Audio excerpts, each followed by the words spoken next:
အားလုံးပဲမင်္ဂလာပါခင်ဗျာကျွန်တော်တို့ Manchester United တင်းရဲ့ငွေချန်ပီယံလိတယောက်ကတော့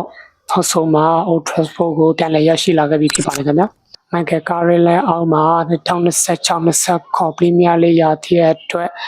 ပြင်ဆင်နေပြီလည်းဖြစ်ပါတယ်သူကတော့တခြားသူမဟုတ်ပါဘူး Marcus Rashford ပဲဖြစ်ပါတယ်သူ့အကြောင်းလေးကိုမပြောခင်ကျွန်တော်ရဲ့ channel လေးကိုလည်း like subscribe လေးလုပ်ထားဖို့ထောက်ဆိုပါရစေဗျဒီလိုလေးကိုလည်းစိုးထိကြည့်သွားပေးလို့အတန်ရက်ခံပါခင်ဗျာခဲစလိုက်ကြအောင်Marcus Rashford ဆိုရင်တော့ပြီးခဲ့တဲ့2024ရာသီကနေပြအမုံလေးလက်အောက်မှာပုံမှန်ချီဆွဲနေကြဆင်းသွားခဲ့ပြီးတော့နေပြနဲ့ဆင်မပြေမှုတွေရှိခဲ့တာကြောင့်2024-25ရာသီဝက်မှာ Aston Villa တေကွာငှားနဲ့တွားရောက်ကစားခဲ့ရတဲ့သူလည်းဖြစ်ပါတယ်25-26ရာသီမှာတော့ဘာစီလိုနာအသင်းကိုရောက်ရှိပြီးဘာစီလိုနာအသင်းမှာကောင်းမွန်တဲ့ချီဆွဲနေပြသနိုင်ခဲ့ပြီးအလီကချန်ပီယံဆုကိုလည်းရယူနိုင်ခဲ့တဲ့သူဖြစ်ပါတယ်လူအများကဘာစီလိုနာမှာပဲဆက်ရှိသွားမယ်လို့ထင်ရပေမဲ့ဘာစီလိုနာအသင်းကတော့ Marcus Rashford ကိုယူရိုပေါင်26မီလီယံတန်ကြေးရှိတဲ့ option တစ်ခုကိုအသုံးပြုရှိပေမဲ့Tony Gordon နဲ့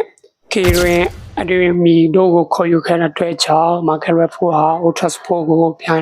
ရှိလာခဲ့ခြင်းဖြစ်ပါတယ်။ Rashford ဟာသူ့ရဲ့အရင်ချောင်းနံပါတ်30ကိုMartin Cunha ဝေါ်စင်နေတဲ့ဖြစ်တဲ့ကြောင့်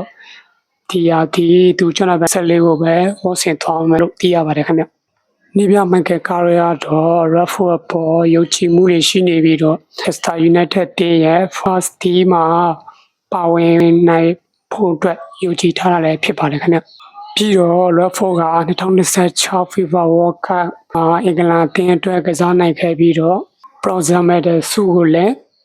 ရယူနိုင်ခဲ့တဲ့ကစားသမားတစ်ယောက်ဖြစ်ပါတယ်ခင်ဗျ။ကဲ Man United ပြည်သက်တို့ရော Marcus Rashford တယောက်ဘာစီလိုနာကနေ Manchester United ကိုပြန်လာပြီး Michael Carrick လက်ထက်အကောင်းဆုံးခြေစမ်းတွေနဲ့ပြန်လာနိုင်မလားဆိုတာကိုတော့2026-29ရာသီမှာစောင့်ကြည့်သွားရတော့မှာဖြစ်ပါတယ်။တင်ဆက်မှုတွေကတော့ဒီလောက်ပဲဖြစ်ပါတယ်။ Man U ပြည်သက်တို့ရော Marcus Rashford တယောက်ပြန်လာတာနဲ့ပတ်သက်ပြီးတော့ဘယ်လိုထင်မြင်ချက်လေးရှိလဲဆိုတာကို comment လေးမှာဝင်ရေးပေးသွားလို့ရတယ်နော်ကြည့်ရှုအားပေးတဲ့အတွက်ကျေးဇူးတင်ပါတယ်နောက်ဗီဒီယိုမှာဆိုကြမယ်နော်ဘိုင်ဘိုင်